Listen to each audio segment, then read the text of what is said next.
आज के online class में आप लोगों का स्वागत है। आज का मेरा विषय है रैखिक प्रोग्रामन। बोर्ड की परीक्षा के लिए ये बहुत ही महत्वपूर्ण है। ये जो है 6 अंक का आता है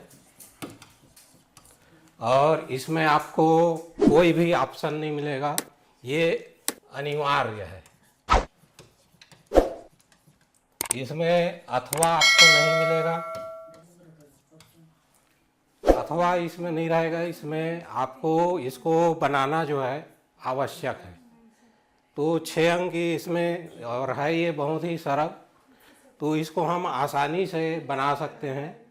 तो रैखिक प्रोग्रामन क्या है, इसके बारे में हम शुरुआत से चलते हैं। रैखिक प्रोग्रामन में मुख्य रूप से 3 जो शब्द है ये उपयोग आता है। एक तो है समीका, दूसरा है सर्वसमीका और तीसरा है असमीका। समीका, सर्वसमीका, असमीका क्या है, सबसे पहले हम इसको जानते हैं।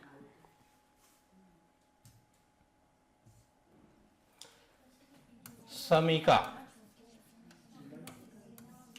समीका को बोलते हैं समीकरण। ये इसका अर्थ है समीकरण। कैसा समीकरण? ये जो समीका है ये किसी चर के एक निश्चित मान के लिए होता है। ये इसमें जो है जो चर होगा, चर का एक निश्चित मान होगा।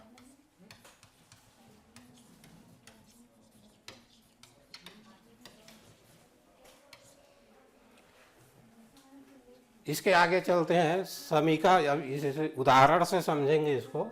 अब चलते हैं सर्वसमीका।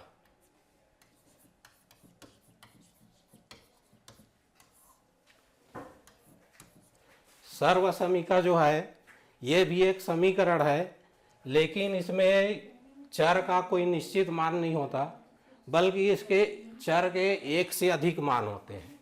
ये भी एक समीकरण की तरह ही होता है।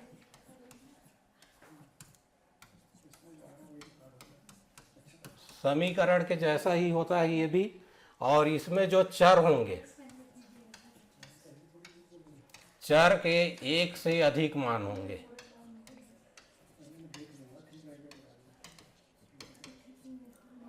जो समीकरण को संतुष्ट करता है।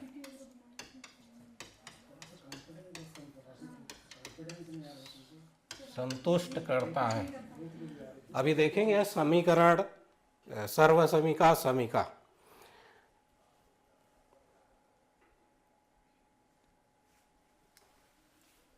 समीका और सर्वसमीका दोनों में बराबर चिन्ह का उपयोग होता है।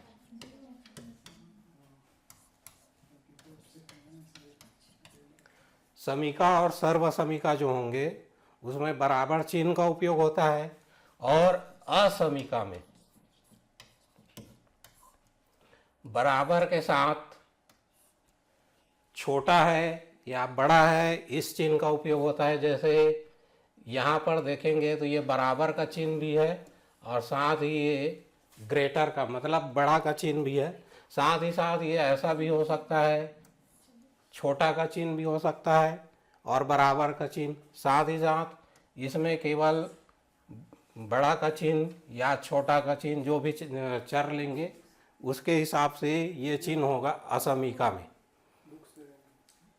अब इसमें समीका सर्वसमीका के संबंध में हम थोड़ा सा समीकरण वगैरह देखेंगे। समीका में आप लोगों ने पढ़ा होगा एक चर का रैखिक समीकरण।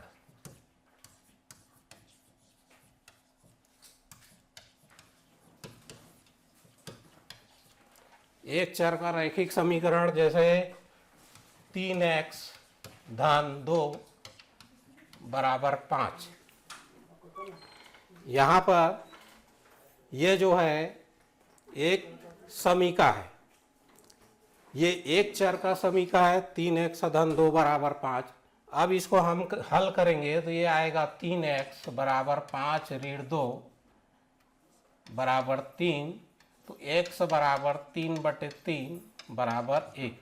यहाँ पर आप लोग ध्यान देंगे, जैसे ये समीका है, एक चर का रैखिक समीकरण है, तो इसमें जो चर है उसका एक निश्चित मान प्राप्त होता है, तो ये समीका है।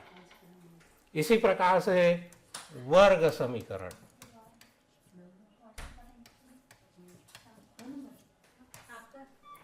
वर्ग समीकरण का मानक रूप आप लोग जानते ही होंगे, ax वर्ग धन bx धन c बराबर 0। ये वर्ग समीकरण है, इसका ये मानक रूप है। इसको हल करके देख भी चुके हैं क्लास 10 में। इसका जो भी मान हमको मिलता है, दो मान प्राप्त होते हैं जिसको हम मूल कहते हैं। दो मान प्राप्त होंगे जिसको हम क्या बोलते हैं, मूल। तो ये वर्ग समीकरण है। तो इसमें दो निश्चित मान, यहाँ पर ध्यान देंगे, समीका में एक सके एक, जैसे एक चर का रैखिक समीकरण है उसमें चर का एक निश्चित मान प्राप्त होगा। वर्ग समीकरण है, इसमें जो चर है ये चर राशि है, इसमें x, तो एक सके दो निश्चित मान प्राप्त होंगे, तो ये समीका कहलाता है। और ये जब समीकरण में हम इन्हीं मानों को रखते हैं तो ये समीकरण को संतुष्ट करते हैं। तो ये है वर्ग समीकरण, समीका, एक चर का रैखिक समीकरण, ये भी समीका है। अब आगे चलते हैं, सर्व समीका क्या है।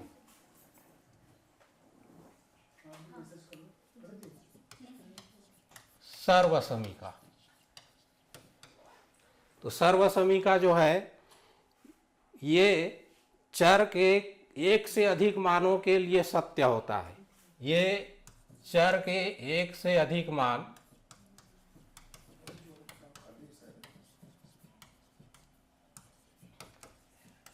के लिए सत्य होता है। ये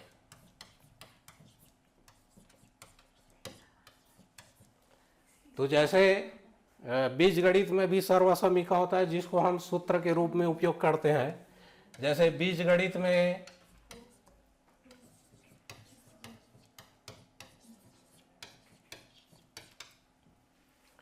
x धन y का वर्ग बराबर x वर्ग धन 2xy धन y वर्ग, ये जो है सर्व समीका है। कहने का मतलब ये जो यहाँ पर जो चर राशि है x y के सभी मानों के लिए सत्य है।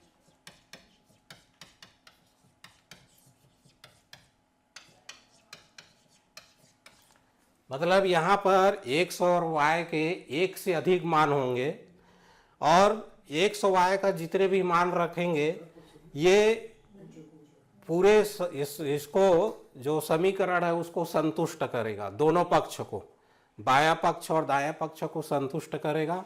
और एक से अधिक मानों के लिए इसका कोई एक निश्चित मान नहीं होगा। ये है सर्व समीका। इसी प्रकार से त्रिकोणमिति में आप लोगों ने पढ़ा होगा, त्रिकोणमिति में भी होता है सर्व समीका। त्रिकोणमिति में साइन स्क्वायर थीटा धन कास स्क्वायर थीटा बराबर 1, सेक स्क्वायर थीटा बराबर 1 plus tan square theta, cosec square theta बराबर 1 प्लस काट स्क्वायर थीटा। ये जो है साइन स्क्वायर थीटा धन कास स्क्वायर थीटा बराबर 1, सेक स्क्वायर थीटा बराबर 1 plus tan square theta, cosec square theta बराबर 1 प्लस काट स्क्वायर थीटा। तो ये त्रिकोणमिति की सर्व समीका है। तो इसमें चर कौन है? चर है इसमें थीटा। थीटा का मान जब हम बदलते हैं तो ये थीटा के जितने भी मान लेंगे उसको ये संतुष्ट करता है। तो ये है सर्व समीका। मतलब इसमें जो चर होंगे सर्व समीका में, तो चर के एक से अधिक मानों के लिए ये संतुष्ट होता है। अब आगे चलते हैं, असमीका क्या है।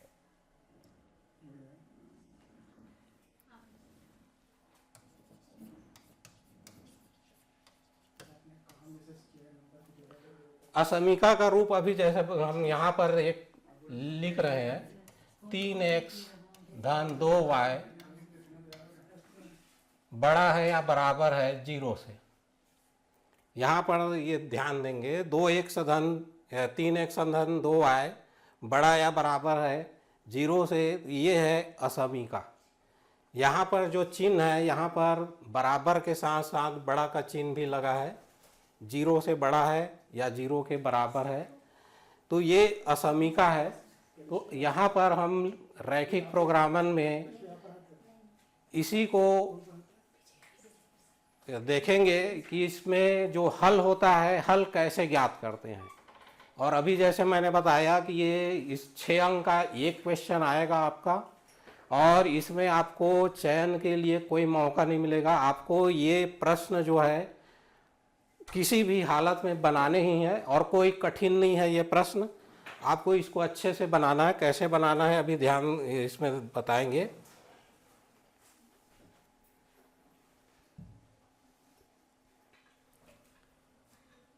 तो यहाँ पर मैं प्रतिबंधों को लेके चलता हूं। इसमें प्रश्न में प्रतिबंध दिया रहता है, प्रतिबंध के अनुसार हम प्रश्न को हल करेंगे। प्रतिबंध को साथ ही क्या बोलते हैं, शर्त या व्यवरोध। शर्त या व्यवरोध। तो इसमें आपको जो प्रश्न मिलेगा, इस प्रश्न में 4 या 4 से ज्यादा व्यवरोध होंगे।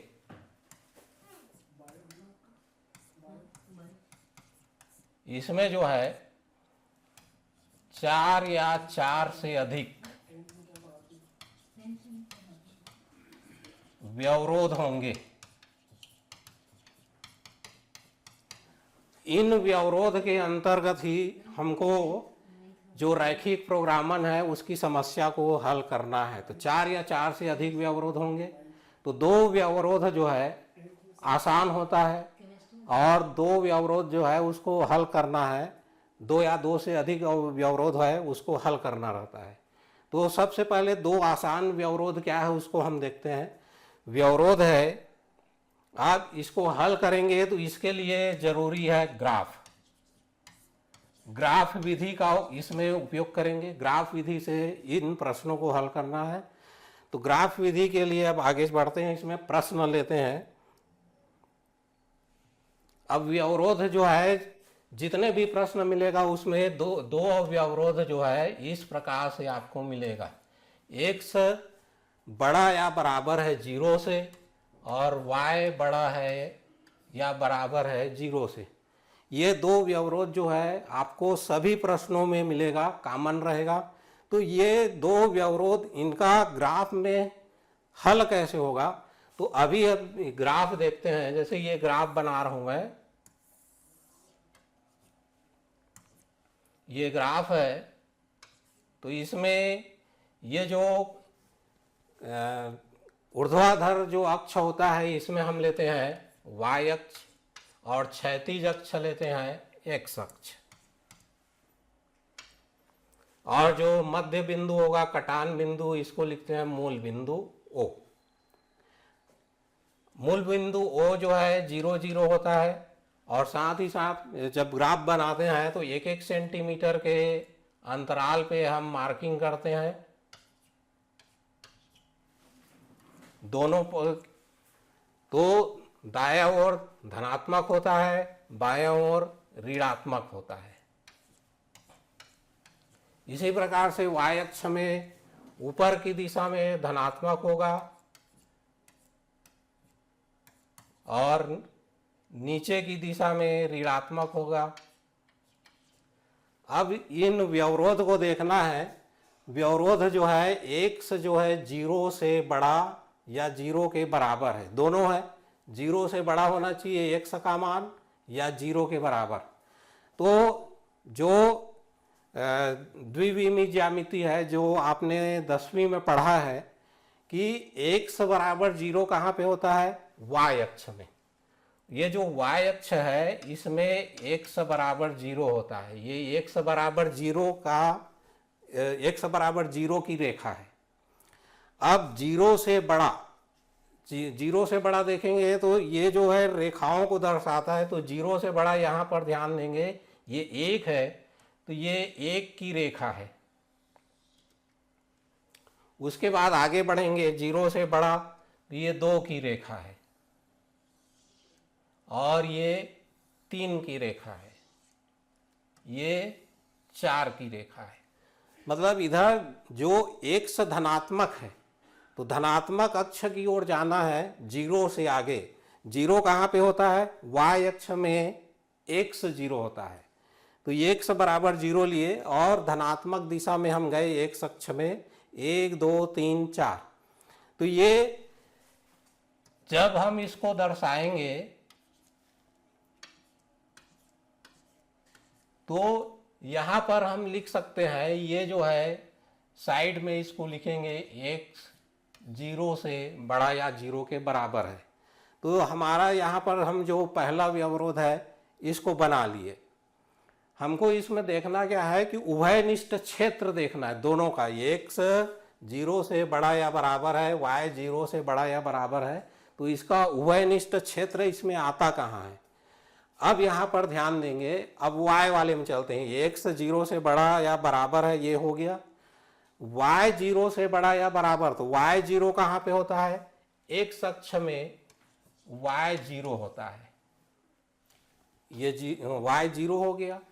अब y जो है 0 से बड़ा है, y बराबर 0 तो हो गया, तो 0 से बड़ा मतलब धनात्मक दिशा में जाएगा, तो ये y इक्वल 1 का है, ये y इक्वल 2 का है, y इक्वल 3 का है, y इक्वल 4 का है।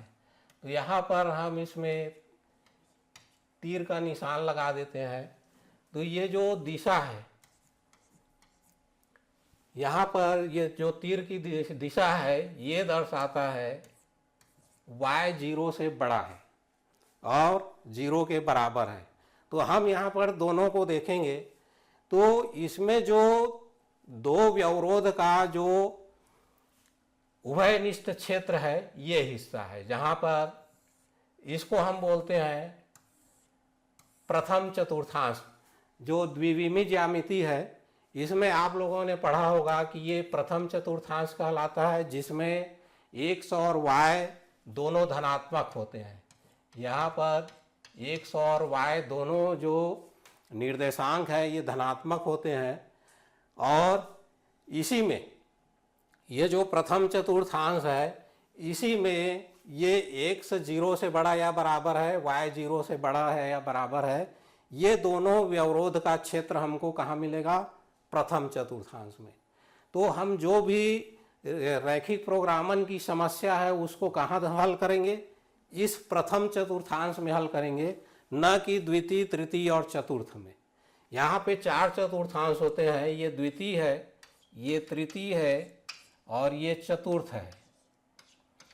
तो हम जो रैखिक प्रोग्रामन की समस्या हल करेंगे प्रथम चतुर्थांश को लेकर के ही हल करना है। तो ये दो व्यवरोध आप लोगों को समझ में आ गया होगा। अब चलते हैं जो बोर्ड परीक्षा में प्रश्न पूछे जाते हैं वो प्रश्न लेकर के चलता हूं मैं।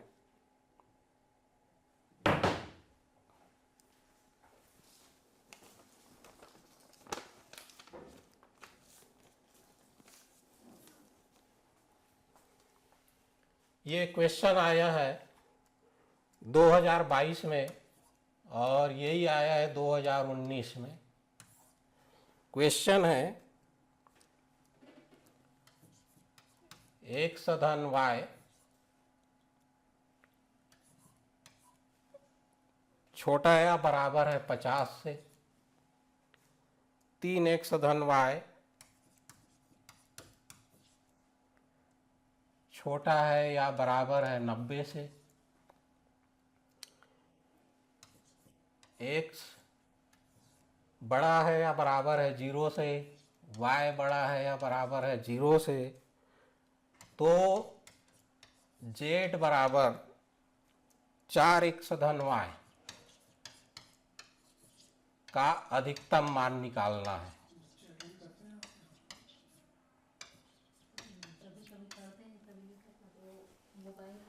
ये 2022 और 2019 का क्वेश्चन है आपके पास।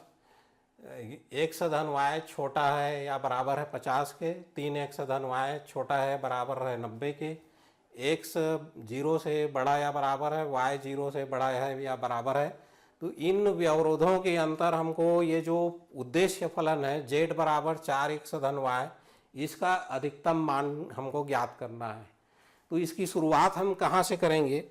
जब इसको हम हल करेंगे तो हमारा पहला पॉइंट होगा, पहला जो अभी मैंने बताया जो दो व्यवरोध है, यहाँ पर x 0 से बड़ा या बराबर है, y 0 से बड़ा या बराबर है, ये जो है प्रथम चतुर्थांश में उभयनिष्ठ क्षेत्र है, ये लिखना है। ये प्रथम चतुर्थांश का उभयनिष्ठ क्षेत्र है।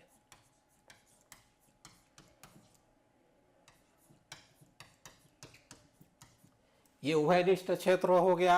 हमने अब दो व्यवरोध को इस प्रकार से लिख दिए। तो हमको जो सवाल हल करने हैं प्रथम चतुर्थांश में ही लेकर के हल करने हैं। ये पहला हो गया। अब आगे बढ़ते हैं दूसरा। अब हम ये जो असमीका है, इस असमीका को लेकर के सवाल हल करेंगे। तो असमीका यहाँ पर सेकेंड है, x धन y छोटा है या बराबर है 50 के, इसको लेकर के हल करना है। तो ये असमीका है, तो हमको ग्राफ खींचना है। तो ग्राफ खींचने के लिए जरूरी क्या है? हमको रेखा बनानी है। रेखा कहाँ से मिलेगा? तो रेखा हम पढ़ चुके हैं युगपत समीकरण में, जब बराबर का चिन्ह होगा तो हम रेखा पहले दर्शा लेंगे। तो यहाँ पर असमीका के संगत समीकरण है। असमीका में सरल रेखा का संगत समीकरण।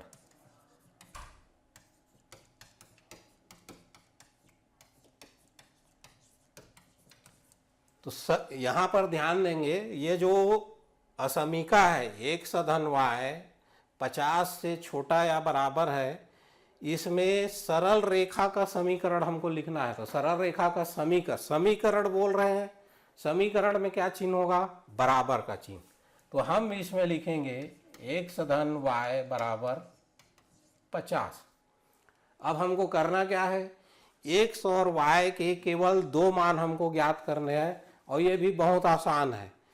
हम कैसे मान ज्ञात करेंगे? इस प्रकार से आप सारणी बना लीजिए। x और y केवल हमको दो मान ज्ञात करना है। पहला हम क्या करेंगे? x का मान 0 रखेंगे। x का मान हमने 0 रखा। x का मान जब 0 रखे तो y बराबर क्या मिल जाएगा? 50। अब उसके बाद हम क्या करते हैं? y का मान 0 रख देते हैं। y का मान 0 रख दिए तो x का मान क्या आ गया? 50। तो हमको x का मान, ये दो मान मिल गए और y के दो मान भी मिल गए। तो ये सरल है यहाँ पर।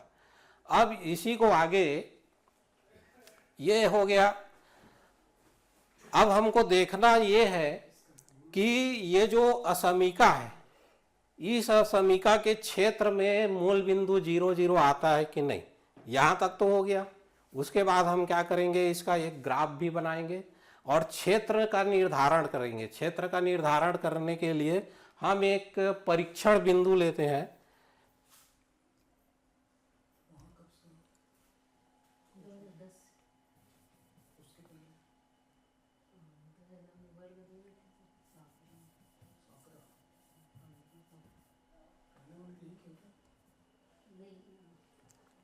अब हम क्या करेंगे? परीक्षण बिंदु लेते हैं।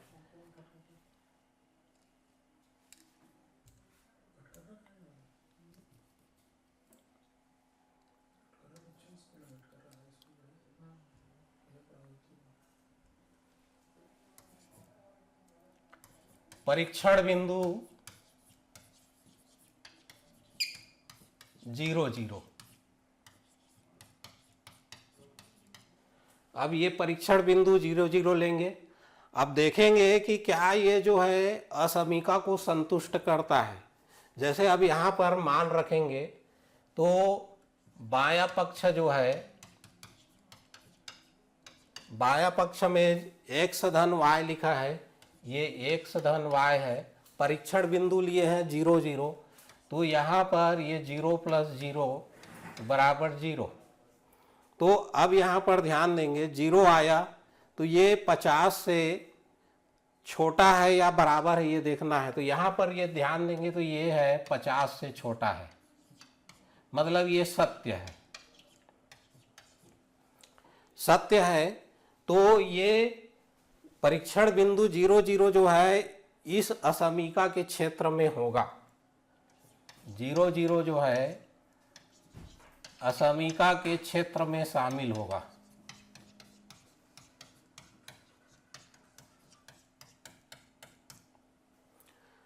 ठीक इसी प्रकार से अब हम क्या करेंगे, जो दूसरा समीका है इसके लिए भी यही विधि हम उपयोग में लाएंगे।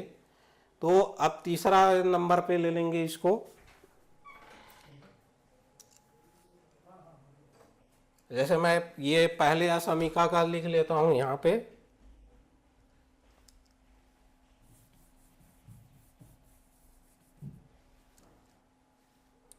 यहाँ पर मैं लिख लेता हूं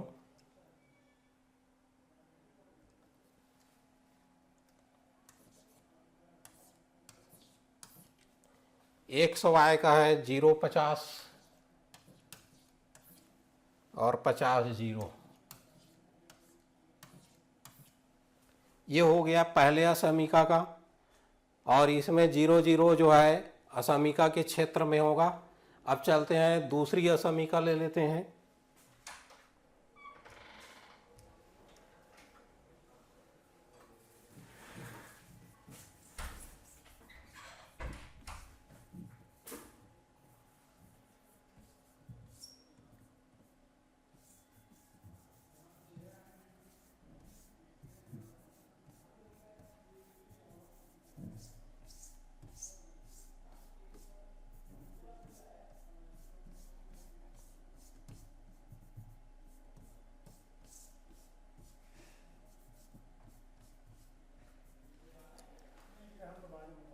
अब है दूसरी असमीका है,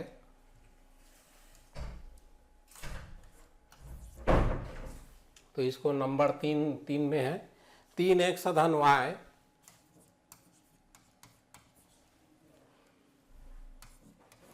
90 से छोटा या बराबर है। तो इस असमीका के संगत रेखा का समीकरण है, इसके संगत रेखा का समीकरण। तो ये हो जाएगा 3x धन y बराबर 90। तो ठीक पहले के जैसे हम इसमें भी केवल 2 मान ज्ञात करेंगे। x y ले लेंगे तो x का मान अगर हम 0 रखते हैं, यहाँ पर ये 3x धन y बराबर 90 है, x का मान 0 रखे 0 हो गया, y बराबर हो जाएगा ये 90। अब हम क्या करते हैं, y का मान 0 रखते हैं। y का मान 0 रखेंगे तो यहाँ पर ये इस प्रकार से हो जाएगा 3x बराबर 90 आएगा। तो x बराबर 90/3, ये कट जाएगा तो यहाँ पर आएगा ये 30। तो ये 2 मान मिल गए। अब इसके बाद हम क्या करेंगे कि जो परीक्षण बिंदु इसमें भी हमको लेना है, जैसे दूसरे असमीका में लिए थे परीक्षण बिंदु 0 0, ठीक इसी प्रकार से हम इसमें भी लेंगे परीक्षण बिंदु।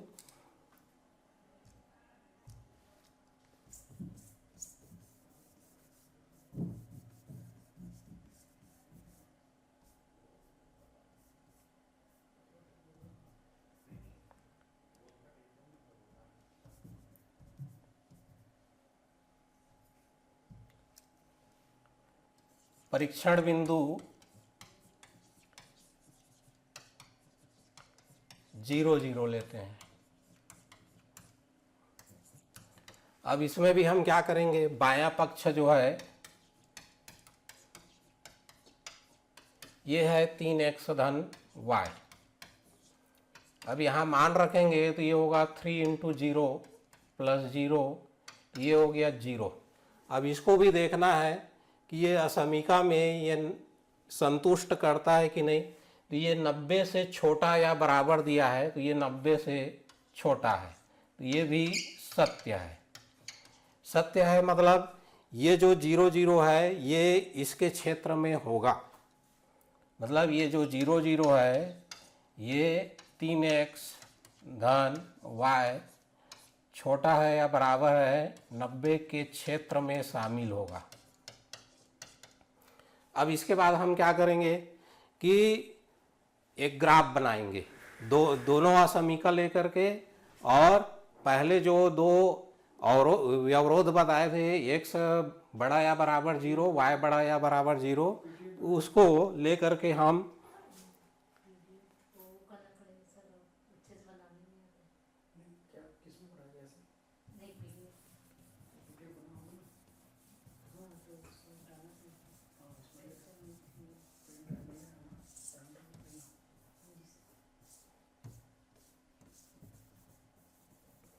यहाँ पे अब हम ग्राफ बनाएंगे इसका।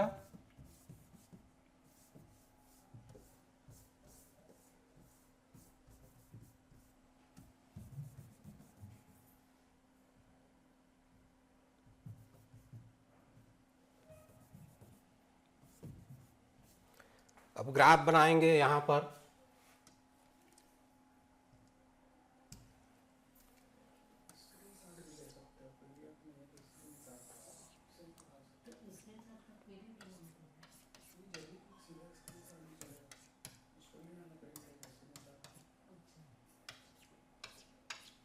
यहाँ पे ये मूल बिंदु है O। अब यहाँ पर ध्यान देंगे तो ये 10 के गुणक में है। यहाँ पर पहले सर्वसमीका में देखेंगे 0 50 50 0 और ये 30 90 है, तो हम 10 के गुणक में इसको ले सकते हैं। यहाँ पर जब हम ग्राफ बनाएंगे तो जो पैमाना है, पैमाना लिखना आवश्यक रहता है, तो पैमाना हम दोनों अक्षों के लिए 10 10 कर लेते हैं। तो जैसे ये 10, यहाँ पर 10 ले लिए, ये 20 30 40 50 और इधर ऊपर 10 20 30 40 50। यहाँ पर ध्यान देंगे x 0 है तो y 90 है, तो इसको हम पहले असमीका के लिए हम ग्राफ खींच लेते हैं। 0 में 50 है, x 0 है तो y 50 है, तो ये y 50 है, ये हो गया। यहाँ पर ये 0 50 हो गया पहले असमीका के लिए। उसके बाद है 50 में 0, तो ये 50 x का 50 है और ये 0 है। तो हम जब ग्राफ खींचेंगे तो ये इस प्रकार से एक सरल रेखा मिलेगी, और इस सरल रेखा को हम अभी जैसे दोनों असमीका में देखें कि जो परीक्षण बिंदु है 0 0, तो ये क्षेत्र में शामिल होता है। तो ये पहला चतुर्थांश है जिसमें x 0 से बड़ा या बराबर है, y 0 से बड़ा है या बराबर है, ये उसका एरिया है। और ये 0 0 जो है पहले असमीका के क्षेत्र में शामिल है, मतलब ये यहाँ पर ये पूरा एरिया जो है इस असमीका का एरिया है, हल समुच्चय जिसको बोलते हैं। ये नीचे का जो है ये पूरा इसका क्षेत्र है पहले असमीका का। और ये जो सरल रेखा है ये है x धन y बराबर 50। किनारे में हम लिख देंगे इसको तीर का निशान लगाते हुए, तो ये स्पष्ट होगा कि ये x धन y बराबर 50 की सरल रेखा है और ये नीचे की ओर इसका एरिया है। अब चलते हैं 3x धन y 90 से छोटा है या बराबर है, इसका ग्राफ हमको खींचना है। तो यहाँ पर ध्यान देंगे तो ये है 0 में 90 और 30 में 0, तो 30 में 0 यहाँ पर है, ये 30 में 0 हो गया। अब 0 में 90, तो 0 में 90 आपका ऊपर आएगा, इसको हम आगे और थोड़ा बढ़ा देते हैं।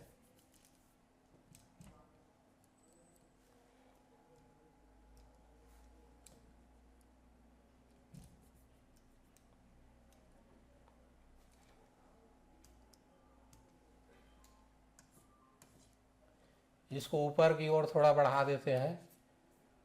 ये है y अक्ष।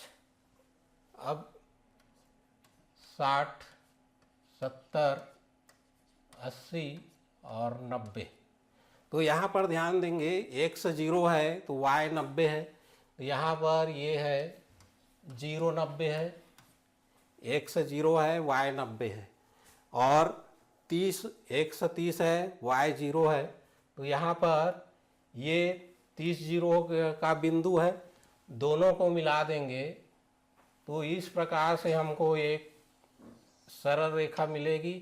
ये सरल रेखा है और इसको हम नाम दे देंगे सरल रेखा का, ये है 3x धन y बराबर 90।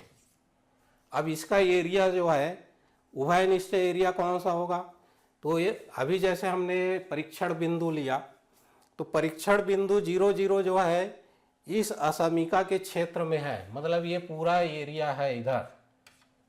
तो अब जो हल समुच्चय हम ज्ञात करेंगे, तो हल कहाँ से ज्ञात करना है, तो चारों अवरोध के जो उभयनिष्ठ क्षेत्र है, चारों अवरोध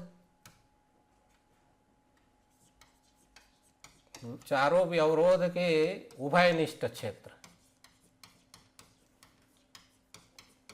तो पहले व्यवरोध जो बनाए थे इसमें x बड़ा है या बराबर है 0 से, y बड़ा है या बराबर है 0 से, ये पहले चतुर्थांश में है।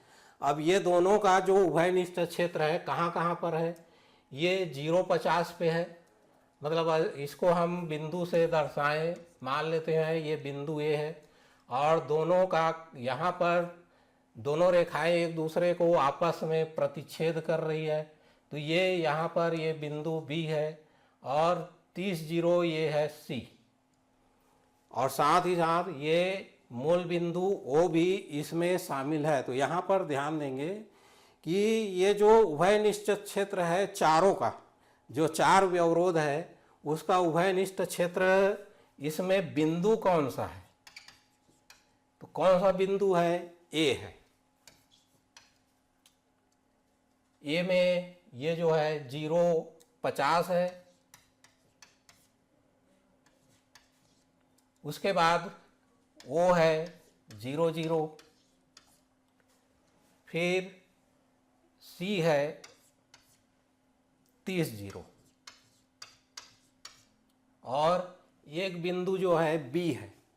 अब इस बिंदु का निर्धारण हम कैसे करेंगे, यहाँ पर ये दोनों रेखाओं का प्रतिच्छेद बिंदु है, तो इसका निर्धारण हम कैसे करते हैं, युगपत समीकरण में विलोपन विधि या प्रतिस्थापन विधि का उपयोग करके हम इस प्रतिच्छेद बिंदु को निकाल सकते हैं।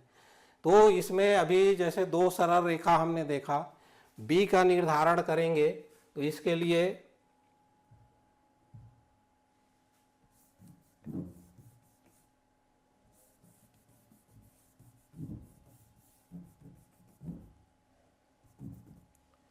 तो पहले जो समीकरण है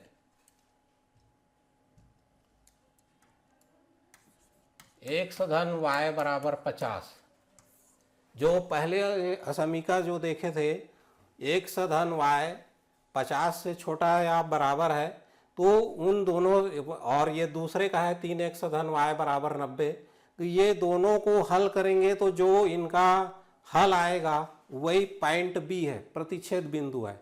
तो हल करेंगे तो जैसे अब इसको हम घटा देते हैं, घटाने पर क्या मिलेगा, घटाने पर ये माइनस होगा, ये भी माइनस होगा, ये भी माइनस होगा, तो y और y कट गया, ये आया 2x बराबर 90 में 50 घटाएंगे तो ये आएगा 40, तो x बराबर आया 40 बटे 2 बराबर 20। एक्स निर्देशांक हमको मिल गया। अब वाई निर्देशांक निकालना है, तो एक्स का मान हम किस में रखेंगे? ये समीकरण जो 2 है, इसी को समीकरण नंबर 1 या 2 अभी रख देते हैं। तो समीकरण 1 में समीकरण 2 में रख देते हैं। समीकरण 2 में एक्स का मान रखने पर, तो एक्स का मान रखेंगे समीकरण 2 में, तो यहाँ पर ध्यान देंगे तो ये एक्स का मान 20 हो गया, धन y बराबर हो गया 50, तो y बराबर हो जाएगा 50 ऋण 20 बराबर 30। तो जो प्रतिच्छेद बिंदु है B, प्रतिच्छेद बिंदु B का निर्देशांक क्या आ गया? प्रतिच्छेद बिंदु B निकालने के लिए हमको ये देखना है कि दोनों रेखाएं एक दूसरे को किस बिंदु पर काट रही है। और प्रतिच्छेद बिंदु कैसे ज्ञात करना है? दोनों रेखाओं को यहाँ पर हल करने का जो विधि है, युगपत समीकरण की जो विधि है, युगपत समीकरण हल करने की विधि विलोपन विधि या प्रतिस्थापन विधि से हल कर सकते हैं।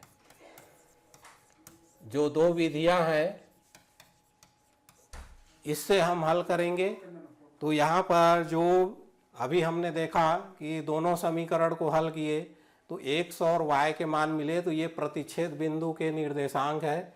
तो ये आ गया बिंदु B का निर्देशांक, B हो गया ये 20 और 30। जब आप ग्राफ बना लेंगे, प्रतिच्छेद बिंदु निकाल लेंगे और जितने भी उभयनिष्ठ क्षेत्र के बिंदु हैं उन बिंदुओं को अलग अलग निकाल लेंगे। अब इन्हीं बिंदुओं से आपको बताना है कि जो उद्देश्य फलन है, मतलब आपको जिसका मान निकालना है, उसका मान अधिकतम कहाँ पे होगा और न्यूनतम कहाँ पे होगा।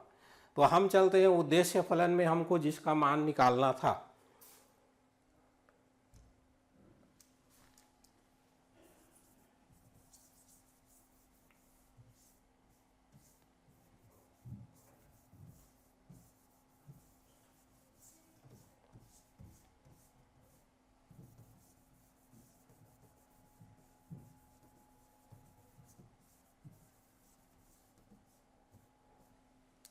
हमारा उद्देश्य फलन था z बराबर 4x धन y का अधिकतम मान।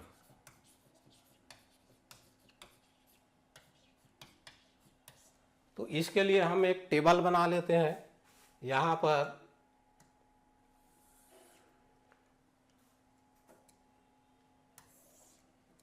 यहाँ पर लिखेंगे कोणीय बिंदु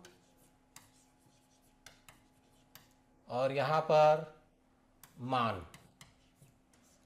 कौन सा मान है? z बराबर 4x धन y का। तो कोणीय बिंदु हमको कितने कोणीय बिंदु मिले? 4 कोणीय बिंदु इसमें मिले हैं। तो a है 0,50,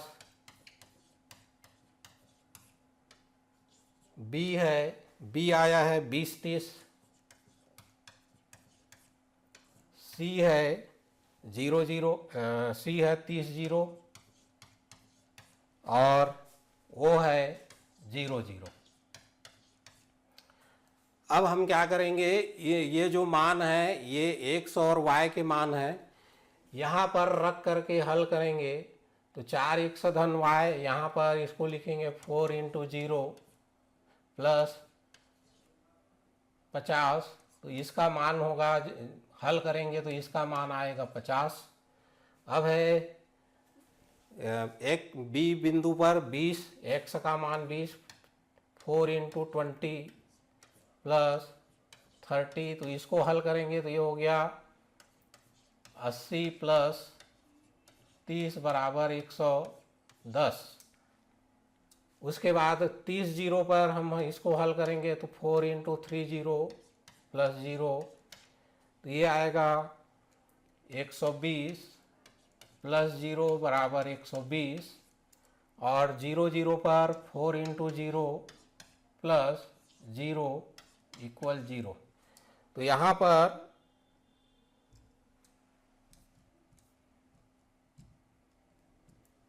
अब यहाँ पर ध्यान देंगे, मान इसमें जो उद्देश्य फलन है z बराबर है 4x प्लस वाई, इसका अधिकतम मान हमको ज्ञात करना था। 4 कोणीय बिंदु मिले। अब इसमें जो मान आया, इन कोणीय बिंदुओं पर सबसे अधिक मान कहाँ पर है ये देखना है। तो सबसे अधिकतम मान है, यहाँ देखेंगे पहले तो 50 आया, फिर 110, फिर 120 और 0। तो इसमें से जो सबसे अधिकतम मान है 120 है।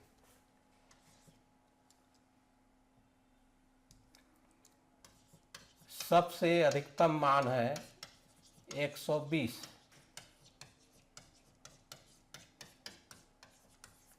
तो आंसर इसमें हो जाएगा z बराबर 120।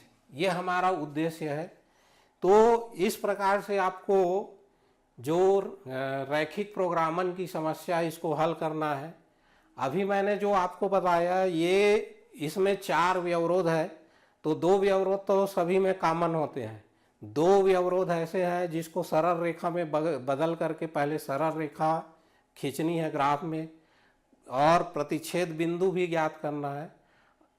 उसके बाद कोणीय बिंदुओं को निकालना है जहाँ पर, और कोणीय बिंदु भी कहाँ पे निकालना है, जो उभयनिष्ठ क्षेत्र है, सभी व्यवरोध के जो उभयनिष्ठ क्षेत्र है और प्रथम चतुर्थांश में स्थित है, वहाँ का हमको ज्ञात करना है। उभयनिष्ठ क्षेत्र से बाहर हमको नहीं जाना है, उभयनिष्ठ क्षेत्र में ही वह कोणीय बिंदु होना चाहिए, और उन्हीं कोणीय बिंदुओं को लेकर के हमको जो दिया गया फलन है उसका अधिकतम मान या न्यूनतम मान ज्ञात करना है। तो अभी मैं जो बता रहा था, इसमें 4 व्यवरोध है। एक बार 5 व्यवरोध का प्रश्न पूछा गया है। तो ये व्यवरोध मैं बताता हूँ आपको। ये है 2023 में आया है, और अभी आप लोगों ने जो देखा, ये आप लोगों के समझ में आया होगा। तो एक दूसरा क्वेश्चन भी ले लेते हैं आगे।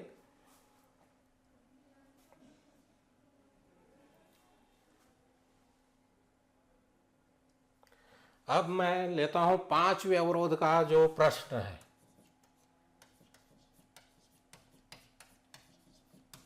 5 व्यवरोध का प्रश्न है, ये आया है आपके 2023 में। और इसमें एक बात याद रखिएगा, आपको इसमें केवल एक प्रश्न ही दिया जाएगा, 6 अंक आता है। इसमें कोई अथवा नहीं रहेगा। मतलब ये जो प्रश्न है आपको बनाना अनिवार्य है, अगर नहीं बनाते हैं तो आपका 6 अंक जो है छूट जाएगा। तो ध्यान देंगे, इसमें 5 व्यवरोध का प्रश्न 2023 में आया है। ये है 1/3y छोटा या बराबर है 60 से, 1/y बड़ा या बराबर है 10 से, और 1 से छोटा या बराबर है y से, 1 से 0 से बड़ा या बराबर है, y 0 से बड़ा या बराबर है।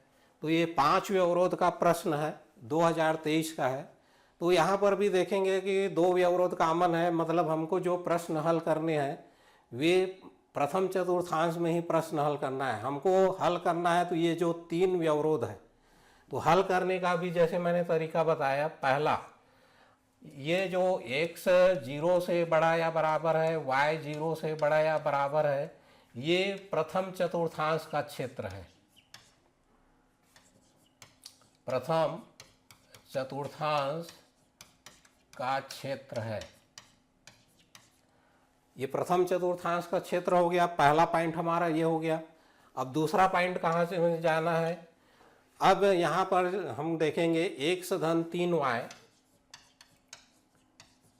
ये 60 से छोटा है या 60 के बराबर है। तो सबसे पहले तो हम इसमें सरल रेखा का, संगत सरल रेखा का समीकरण लेंगे। संगत सरल रेखा है 1/3y बराबर 60, और पहले की तरह इसमें भी हम x और y के मान रखेंगे। तो इसका जो सारणी मिलेगा इस प्रकार से x y, तो x का मान 0 रखेंगे, x का मान 0 रख दिए तो 3y बराबर आएगा 60 और y का मान आ जाएगा 20। तो y का मान हो गया 20। अब इसके बाद अब हम क्या करेंगे, y के मान को 0 रख देते हैं। y का मान 0 रखेंगे तो x बराबर आ जाएगा हमारा 60। तो ये दूसरा का हमने टेबल निकाल लिया, 2 मान निकाल लिए। अब इसमें हम परीक्षण बिंदु लेंगे फिर पहले की तरह।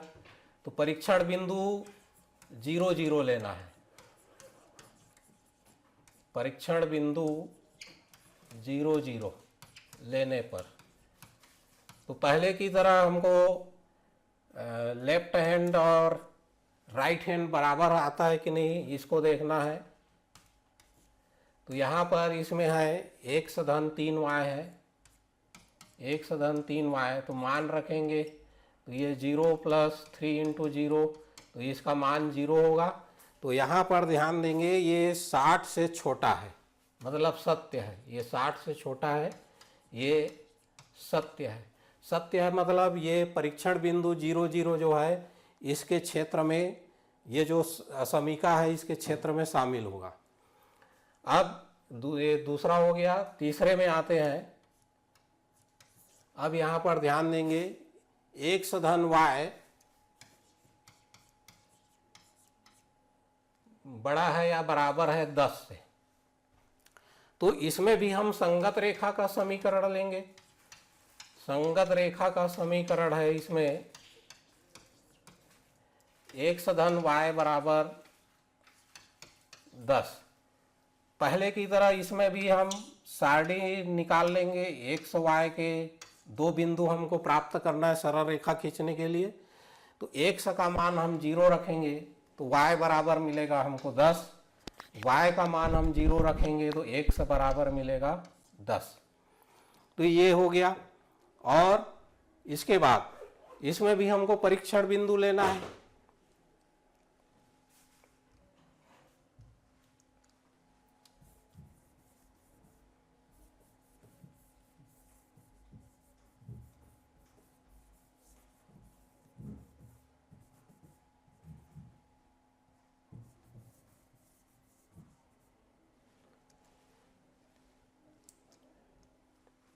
अब परीक्षण बिंदु लेंगे 0 0।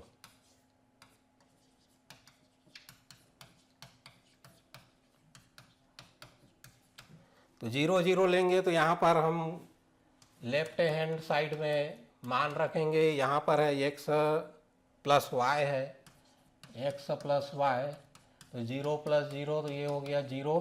अब इसमें देखेंगे यहाँ पर ये 10 से बड़ा दिखा रहा है, तो ये 10 से बड़ा नहीं है, मतलब ये असत्य है। ये जो है 10 से बड़ा नहीं है, मतलब असत्य है। असत्य है तो ये जो है 0 0 जो परीक्षण बिंदु है इसके क्षेत्र में शामिल नहीं होगा। 0 0 x धन y 10 से बड़ा या बराबर है के क्षेत्र में नहीं होगा।